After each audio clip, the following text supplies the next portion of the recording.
Hello दोस्तों, नमस्ते। आज अपन पढ़ेंगे कक्षा 8 के गणित विषय का चैप्टर नंबर 2, जो दूसरी प्रश्नावली है उसका अध्ययन करेंगे। प्रश्नावली का नाम क्या है? एक चर वाले रैखिक समीकरण। ठीक है, तो जो समीकरण होते हैं उनको इस प्रश्नावली में अपन को हल करना है। अब सबसे पहले तो अपन ये देखते हैं कि जो इसका नाम है कि एक चर वाले रैखिक समीकरण, ये क्या होते हैं? एक चर क्या होता है, रैखिक समीकरण क्या होता है? ठीक है, तो सबसे पहले इसको जैसे आपने पिछली क्लास में जो पढ़ा था उसको थोड़ा सा रिमाइंड करना पड़ेगा कि उसमें आपने पढ़ा था बीजीय व्यंजक। बीजीय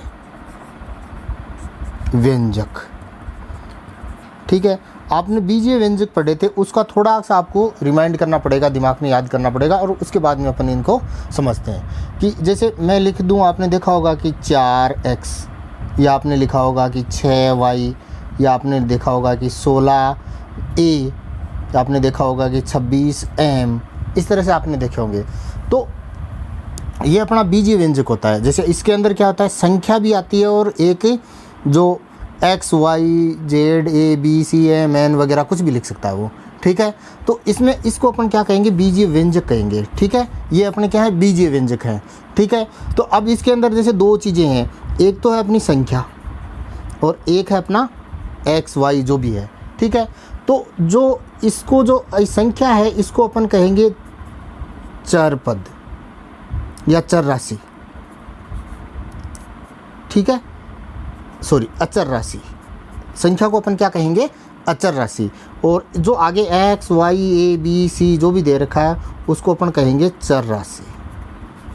ठीक है दोस्तों, तो इसके अंदर क्या होगा? अपना जो बीजीय व्यंजक होगा उसके अंदर एक तो संख्या होगी यानी अचर राशि होगी, और दूसरी x, y, z, a, b, c वगैरह जो भी होगा उसको अपन कहेंगे चर राशि। तो अब इसको अचर क्यों कहते हैं? अचर क्यों कहते हैं? क्योंकि ये देखो 4 है तो 4 का मान 4 ही रहेगा।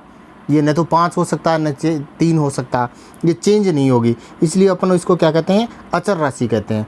और जो x है वो क्या है कि उसका मान x बराबर 1 आ जाता है, x बराबर 4 आ जाता है, x बराबर 16 आ जाता है, तो मान बदलता रहता है, तो इसको अपन क्या कहेंगे? चर राशि कहेंगे। ठीक है दोस्तों, अब देखो इसके अंदर अब अपन इसको देखते हैं, एक चर वाली रैखिक समीकरण। ठीक है, अब एक चर वाले, जैसे मैंने लिखा 6x और एक मैंने लिखा 6xy। अब ये एक चर वाला है, इसमें क्या है? एक चर है। क्यों? क्योंकि अपन ने देखा था कि जो x, y, z, a, b, c होता है वो क्या चर राशि होती है। इसमें कितनी है चर राशि? एक। तो ये एक चर वाले एक चर है इसके अंदर।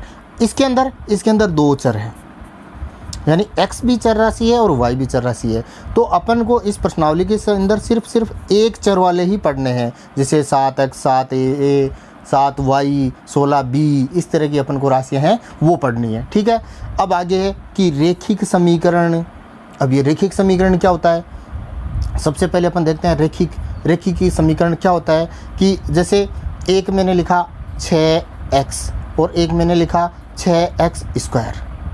ठीक है, तो ये देखो इसके अंदर स्क्वायर लगा हुआ है, यानी घात x की घात 2 लगी हुई है, यानी इसके अंदर 6 भी है, गुणा में x है और गुणा में x है। इस तरह से इसके अंदर 2x है गुणा में। ठीक है, जबकि इसके अंदर क्या है? 6 गुणा x है। तो जिसके अंदर सिर्फ एक ही चर हो, चर का कोई घातांक नहीं हो, चर पे कोई घात नहीं लगी हुई हो, उसको अपन कहेंगे रैखिक समीकरण। ठीक है, अब जैसे मैं एक चर वाले रैखिक समीकरण में आपको एक देखो बना के बताता हूँ। जैसे मैंने लिखा 4x बराबर 16। अब ये देखो, ये एक चर वाला रैखिक समीकरण है। कैसे? सबसे पहले तो देखो एक चर है, इसके अंदर सिर्फ x है और कोई चर नहीं है इसके अंदर, चर राशि सिर्फ एक x है, और रैखिक है मतलब x के ऊपर कोई घात नहीं है। ठीक है, और समीकरण है। समीकरण क्यों है? क्योंकि अपन जानते हैं कि समीकरण के अंदर अपन क्या है कि बराबर का निशान लगाते हैं, और इधर वाली संख्या है वो इधर वाली संख्या के बराबर होती है। यानी अपन एक तराजू लेते हैं ना, तराजू में जिसमें तोलते हैं, जैसा आपने देखा होगा तोलने के लिए, तो ये क्या होगा? इसके अंदर अपन क्या करें? बाट रख देते हैं। जैसे 1 किलो का बाट रख दिया, इसके अंदर जैसे अपन ने चीनी वगैरह जो तोलनी है वो लेते हैं और इसको अपन तराजू से तोलते हैं। तो ये कहने का मतलब है ये बराबर है, ये तराजू है। ये 4x है, मान लो कि ये 4x है, कोई बाट है 4 किलो का, और ये मान लो 16 है तो 16 मान लो कि चावल हैं, कुछ भी है। और इस तरह से अपन इसको समीकरण के अंदर बराबर का निशान लिखते हैं और इधर वाली जो लेफ्ट हैंड जो राशि होती है वो राइट हैंड राशि के बराबर होती है। ठीक है दोस्तों, तो आपको ये नाम समझ में आएगा, एक चर वाले रेखिक समीकरण, यानी एक चर वाला रेखिक, यानी एक ही घात है, घात 2 3 4 5 नहीं है, इसकी घात एक ही है, इसलिए ये रेखिक है। और समीकरण यानी इसका समीकरण पर ने बना दिया, बराबर का निशान लगा दिया, लेफ्ट हैंड साइड की जो राशि लिख दी और राइट हैंड साइड की राशि लिख दी। ठीक है दोस्तों, तो आपको ये समझ में आ गया कि एक चर वाले रेखिक समीकरण क्या होते हैं। ठीक है, अब दोस्तों इससे संबंधित अपन सवाल करते हैं, तो इससे संबंधित सवाल अपन डायरेक्ट क्या है कि प्रश्नावली के सवाल में ही चले जाते हैं। ठीक है दोस्तों, तो डायरेक्ट अपन प्रश्नावली के सवाल करते हैं। प्रश्नावली 2.1, प्रश्नावली 2.1 के अपन सवाल करते हैं।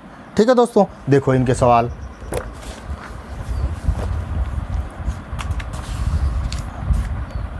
देखो बहुत ईजी, आपको ध्यान से समझना है और ध्यान से समझते हुए आपको सवाल करना है। 1 2 3 स्टेप में सब सवाल हो जाएंगे और इतना सरल है कि आप बिल्कुल इसमें कोई कंफ्यूजिंग है ही नहीं। ठीक है, तो देखो अपना पहला सवाल है कि निम्न समीकरणों को हल कीजिए। हल करना है, यानी x का मान, इनके अंदर जो भी x दे रखा है, y दे रखा है, कुछ भी दे रखा है, z दे रखा है, t दे रखा है, a दे रखा है, उसका मान अपन को ज्ञात करना है। बहुत ही सरल तरीके से बताऊंगा। जैसे पहला सवाल है x माइनस 2 बराबर 7।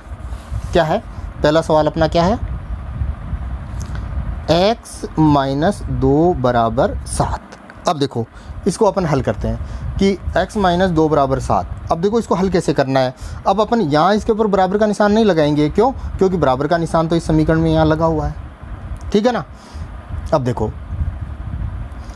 अब अपन को इसके अंदर आपको ध्यान देना है कि जो चर राशि है, यानी x y z a b c, उसको तो लेफ्ट हैंड की तरफ रखना, इस साइड, इधर की तरफ। ठीक है, और जो अपनी संख्या है यानी अचर राशि है, उसको अपन को इस साइड में लेके जाना है, राइट हैंड की तरफ। ठीक है, अब देखो बराबर के, आपको सीधा बराबर के निशान के नीचे बराबर का निशान लगाना है। ठीक है, इस साइड के अंदर जो चर राशि है यानी x y z जो भी है अपना दे रखा है, उसको लिखेंगे। तो x की जगह अपन ने लिख दिया x। ठीक है, अब इधर ये नहीं लिखेंगे, इसको इधर लेके आएंगे। कैसे लाएंगे तो बताता हूँ। इधर क्या है, 7 है, 7 है। ये दोनों अपनी जगह फिक्स है, क्योंकि संख्या को अपन को इधर रखना है, x y z जो भी दे रखा है उसको इधर रखना है। अब अपन को ध्यान रखना है कि ये जो है इसको अपन को इस साइड लाना है। तो आपको ध्यान रखना है कि बराबर के निशान के चेंज होके जो उसकी साइड चेंज होती है, तो माइनस वाली संख्या प्लस हो जाती है, इधर अगर प्लस की है तो माइनस हो जाती है, इधर अगर गुणा में है तो इधर भाग में हो जाती है, इधर भाग में है तो इधर गुणा में हो जाती है। यानी जोड़ का बाकी, बाकी का जोड़, गुणा का भाग, भाग का गुणा, बस इतना से याद रखना है। तो ये इधर किस में है, माइनस में है, तो इधर आएगी तो क्या हो जाएगी, प्लस में। ठीक है, बस अब आप कर लोगे, x के नीचे x, बराबर के नीचे बराबर, 7 और 2 कितने होते हैं, 9। ये आपका हो गया हल। देखो कितना ईजी है। ठीक है, अब देखो इसी तरह से अपन सब सवाल कर लेंगे। अब देखो सवाल नंबर 2, सवाल नंबर 2 क्या है? सवाल नंबर 2 है y प्लस 3 बराबर 10, y प्लस 3 बराबर 10।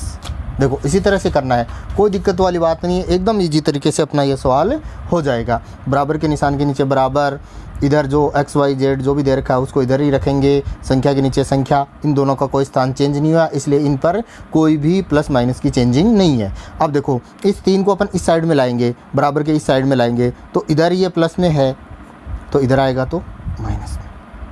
ठीक है, बस तो y की जगह y, बराबर की जगह बराबर, 10 में से 3 घटाए 7 आंसर। देखो कितना ईजी है। ठीक है, अब देखो नेक्स्ट वाला सवाल, तीसरा सवाल। तीसरा सवाल क्या है, 6 बराबर z प्लस 2। तीसरा सवाल है 6 बराबर z प्लस 2। ठीक है, इसमें देखो, इसमें थोड़ा सा अलग किया, कोई ज़्यादा अलग नहीं है, कोई सोचने वाली बात ही नहीं है कि इसके अंदर सिर्फ z इधर लिख दिया। अब कहोगे सर आपने तो कहा था कि z इधर आना चाहिए और x y z वगैरह जो होते हैं वो इस साइड आने चाहिए और संख्या इस साइड आनी चाहिए, तो कोई दिक्कत नहीं। अब आप देखो ये आपने ये अपने जैसे तुला का तराजू अपने देखा था, इसको अपन इधर लिख दें, इसको इधर लिख दें, तो कोई फ़र्क पड़ता है क्या? कोई फ़र्क नहीं पड़ता। तो अपन कहने का मतलब ये मान इस मान के बराबर है, तो मैं ये मान इधर लिख देता हूँ, z प्लस 2 बराबर 6। ये लो, इससे कोई फ़र्क नहीं पड़ेगा, क्योंकि ये राशि और ये राशि बराबर है, तो इसको मैंने इस साइड में लिख दी, इसको इस साइड में लिख दी, दोनों की साइड चेंज करिए एक साथ, इसलिए निशान विशान कोई परिवर्तन नहीं करना है। अगर अपन लोग एक चीज़ की चेंज करते हैं, एक की चेंज नहीं करते हैं, तो निशान का परिवर्तन होता है। अब निशान का परिवर्तन जो से जोड़ बाकी गुणा भाग है, उसमें कोई परिवर्तन नहीं करना है, क्योंकि अपन ने इसको ऐसे घुमाया है। ठीक है, अब देखो सेम आ गया। अब जेड के नीचे जेड, बराबर के नीचे बराबर, 6 के नीचे 6, ये इधर प्लस में है तो इधर आएगी तो माइनस में, जेड बराबर 6 - 2 बराबर 4। हो गया एकदम इजी। ठीक है दोस्तों, अब देखो, अब अपन देखते हैं चौथा सवाल। चौथा सवाल क्या है, देखो मैं यहाँ करता हूँ आपका चौथा सवाल। चौथा सवाल है 3/7 जोड़ x बराबर 17/7, 3/7 प्लस x बराबर 17/7। ठीक है, ये सवाल है। अब देखो दोस्तों, आपको एक छोटी सी चीज़ ध्यान में रखनी है, क्या कि अब इसके अंदर आप देखो तो कि अपन नॉर्मली गुणा ऐसे लिखते हैं और x को भी ऐसे लिख देते हैं ना। तो आपको ध्यान रखना है कि अपनी राइटिंग जो लैंग्वेज है उसके अंदर आपको x ऐसे लिखना है, यानी ये निशान अपन गुणा समझेंगे और ये निशान अपन x समझेंगे। तो इस चीज़ को आपको याद रखना, दोनों निशान एक साथ, गुणा और x को एक जैसा मत लिख देना, वरना कंफ्यूज हो जाओगे। ठीक है ना, पता ही नहीं चलेगा किसको अपन गुणा लिख रहे हैं और कौन सा अपना x है। तो आपको क्या करना है, गुणा को आपको इस तरह से लिखना है और x को आपको इस तरह से लिखना है। ठीक है, अब देखो कुछ नहीं, बराबर के निशान के नीचे बराबर का निशान, इस साइड में x है, x अपनी जगह है, 17/7 अपनी जगह है। अब देखो, अब इस संख्या को इधर उठा के लाना है। अब आपको निशान देखना है कि इधर किस में है। अब आप कहोगे सर इन दोनों के बीच में प्लस का निशान है, ये निशान नहीं देखना, ये निशान x का है। ठीक है, जो प्लस माइनस का जो निशान होता है वो संख्या से पहले होता है, तो आपको इधर देखना है कि इसके पहले कोई निशान नहीं है। कोई निशान नहीं है मतलब प्लस का निशान है, कोई निशान नहीं है इसका मतलब क्या हुआ, प्लस का निशान है। तो इधर आएगा तो क्या हो जाएगा, -3/7। ठीक है दोस्तों, कोई दिक्कत नहीं है। अब देखो x बराबर, अब इसको हल करते हैं। इसको हल करने का तरीका मैंने आपको पहले बताया था। क्या इन दोनों का लघुत्तम लेते हैं। लघुत्तम करने का मतलब है कि इसके बट्टे में 7 है, इसके बट्टे में 7 है, तो यहाँ ऐसी कोई संख्या लेंगे जिसमें इसका भी भाग जाए, इसका भी भाग जाए, तो सबसे छोटी लेते हैं। तो 7 अपने पास बेस्ट है, क्योंकि 7 में 7 का भाग जाता है। ठीक है, तो अब देखो कैसे करते हैं। 7 का भाग 7 में कितनी बार जाएगा, 1 बार जाएगा। अब 1 को अपन को इस 17 से गुणा करते हैं, तो 17 को 1 से 17। माइनस का निशान है तो माइनस का लगा दो, प्लस का है तो प्लस लगा दो। 7 का भाग 7 में दिया, कितनी बार गया, 1 बार। 1 को 3 से गुणा किया, 3। ठीक है, अब देखो x बराबर, बट्टे में तो 7 है ही, 17 में से 3 घटाए कितने बचे, 14। तो कितना है, 14/17। अब देखो 14 में 7 का भाग पूरी बार जा रहा है, कितनी बार, 2 बार। तो x बराबर 2 आंसर। ठीक है, कोई दिक्कत नहीं है करने में। अब देखो आगे वाला सवाल अपन देखते हैं। 5वां सवाल अपना, 6x बराबर 12। 6x बराबर 12, कुछ नहीं करना, बहुत ईजी एकदम। बराबर के निशान के नीचे बराबर का निशान, x के नीचे x, 12 के नीचे 12। ठीक है, अब देखो 6 है वो x के साथ किस में है, x के साथ किस में है, वो 6 गुणा में है। क्यों, क्योंकि अपन 6x को क्या लिखते हैं, यानी 6 गुणा x, यही तो होता है। तो अब 6 इसके साथ x के साथ गुणा में है, तो इधर आएगा तो भाग में आएगा, तो आप इसको ऐसे लिखते हो, भाग 6। कोई दिक्कत नहीं है, आप चाहो तो इसको ऐसे भी लिख सकते हो, x बराबर 12/6। अमूमन अपन ये लिखते हैं, क्यों, क्योंकि 12 भाग 6 और 12/6 एक ही मतलब होता है। ठीक है, तो अपन डायरेक्ट, आप इसको लिखने की जगह आप डायरेक्ट इसको ये भी लिख सकते हो। ठीक है, तो अब देखो x बराबर 12 में 6 का भाग कितनी बार जाता है, 2 बार।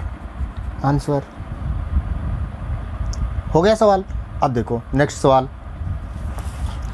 क्या है, छठा, t/5 बराबर 10। छठा सवाल क्या है, t/5 बराबर 10। ठीक है, अब देखो t की जगह t, बराबर की जगह बराबर, 10 की जगह 10। अब देखो, अब 5 अपन इधर लेके जाएंगे। 5 इधर किस में है, बट्टा है। बट्टा का मतलब क्या होता है, भाग। तो इधर आएगा तो चेंज हो जाएगा किस में, गुणा में। तो t बराबर क्या आएगा, 10 को 5 से गुणा किया, 50 आंसर। लगभग अपने को दूसरी स्टेप के अंदर अपना सवाल हो रहा है। इसमें अपन को कोई कंफ्यूज की ज़रूरत नहीं है, कोई टेंशन की ज़रूरत नहीं, बहुत ही सरल प्रश्नावली है। ठीक है दोस्तों, अब देखते हैं अपन 7वां सवाल।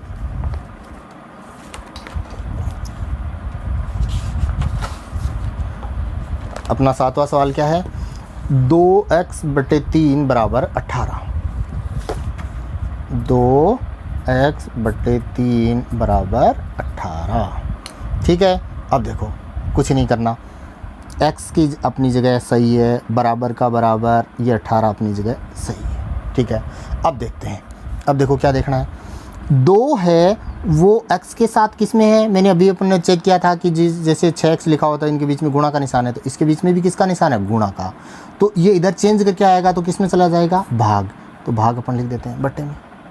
ठीक है, ये 3 है, 3 इसके साथ किस में है? बटा का मतलब भाग, तो इधर जाएगा तो गुणा में। ठीक है, बस। अब देखो x बराबर 18 को बटे के अंदर तो 2 है ही, 18 को 3 से गुणा करना है, तो 18 को 3 से गुणा करते हैं तो कितना आता है? 54, 54। ठीक है, और अपन 54 में 2 का भाग देते हैं तो कितना आएगा? 27 आंसर हो गया। एकदम इजी है। नेक्स्ट सवाल अपन देखते हैं, 8वां सवाल।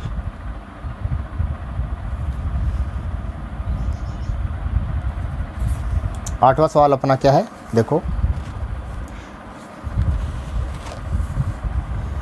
1.6 बराबर y/1.5 पॉइंट दे रखा है, तो पॉइंट वाला भी कोई दिक्कत नहीं है, अपन को गुणा भाग पॉइंट क्या आते हैं, कोई टेंशन वाली बात है ही नहीं।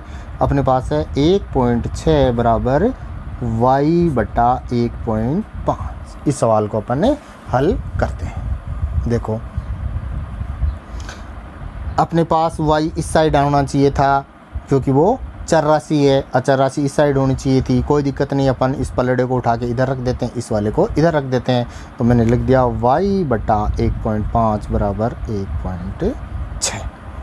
ठीक है, अब देखो y अपनी जगह एकदम सही, 1.6 अपनी जगह एकदम सही। अब देखो इसके अंदर क्या है, जो 1.5 है इसके भाग में है, इधर आएगा तो गुणा में आ जाएगा।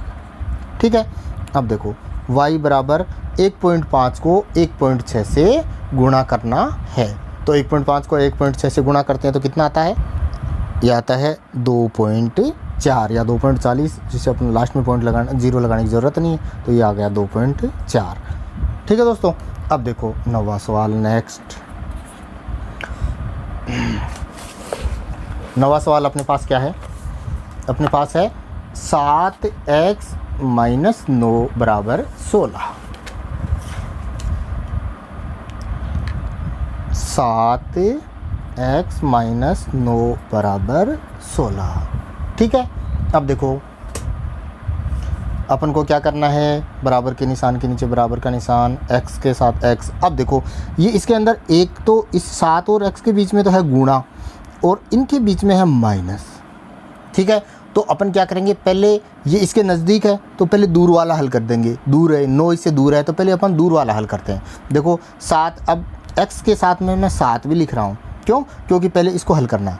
ठीक है, इनका निशान गुणा का है, गुणा भाग एक साथ हो जाते हैं, जोड़ बाकी एक साथ हो जाते हैं, लेकिन अब ये गुणा है ये बाकी है तो एक साथ नहीं होंगे, तो इसे नज़दीक है 7 तो 7 को पहले रखेंगे, इसके साथ और इसको 9 को हल करेंगे, 16 का 16। अब 9 इधर किस में है? माइनस में, इधर आया प्लस में। ठीक है, कोई दिक्कत नहीं है। अब देखो कितना हुआ, पहले इनको जोड़ देते हैं, 7x बराबर आएगा 16 में 9 जोड़ा 25। अब देखो, अब x के नीचे x, 25 के नीचे 25, ये इसके साथ किस में? गुणा में, इधर आया तो भाग में। अब देखो 25 में 7 का भाग पूरा नहीं जाता तो इतना आंसर अपन यही लिख देते हैं। हो गया सवाल। अब देखो नेक्स्ट 10वां सवाल। 10वां सवाल अपने पास क्या है? 10वां सवाल है अपने पास में 14y - 8 बराबर 13। ठीक है, अब देखो वही है, सेम का सेम। पहले y इसके साथ में है तो पहले ये 8 इससे दूर है तो पहले इसको हल कर देते हैं। 14y बराबर 13 के नीचे 13, 8 इधर माइनस में तो इधर आया तो प्लस में, तो 14y बराबर कितना आ गया? 8 के अंदर अपन ने क्या जोड़ा? 13 जोड़ा, तो कितना आया? 21। 14y सॉरी, कितना आया? 21। ठीक है। अब देखो y बराबर क्या आया, 21 का 21 है ही, 14 इधर गुणा में तो इधर आया तो भाग में।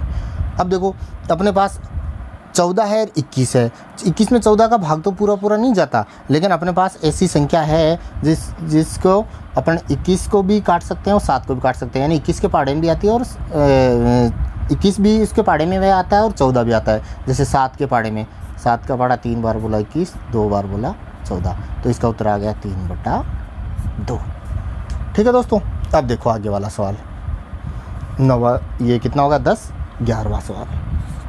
अपने पास 11वां सवाल क्या है, 11वां सवाल है 17 + 6p = 9। ठीक है। अब देखो 6p के साथ में 6, ये 17 दूर है, तो पहले 17 को हल करते हैं। 6p को ऐसा कैसा लिख देते हैं, बराबर 9, अपनी जगह सही है। 17 इधर किस में है, प्लस का, इधर आया तो माइनस का। अब देखो 6p बराबर क्या आया, बड़ा कौन है 17 में से क्या घटाएंगे, 9 घटाएंगे। 9 में से 17 नहीं, अपन यहाँ क्या करेंगे 17 में से 9 घटाएंगे। तो 17 में से 9 घटाए तो कितना बचा अपने पास, 8 बचा। अब देखो 8 किसका बचा, जो बड़ी है उसका बचा। बड़ी क्या है 17, 17 किसकी है, माइनस की है, तो अपने पास बचा -8। ठीक है। अब देखो अब p बराबर -8, ये इधर गुणा में है तो इधर आएगा तो भाग में। अब देखो 2 के पाड़े से ये दोनों कट रहे हैं, इसको काटा कितनी बार, 4 2 8, इसको 3 2 6, तो कितना आ गया -4/3 आंसर।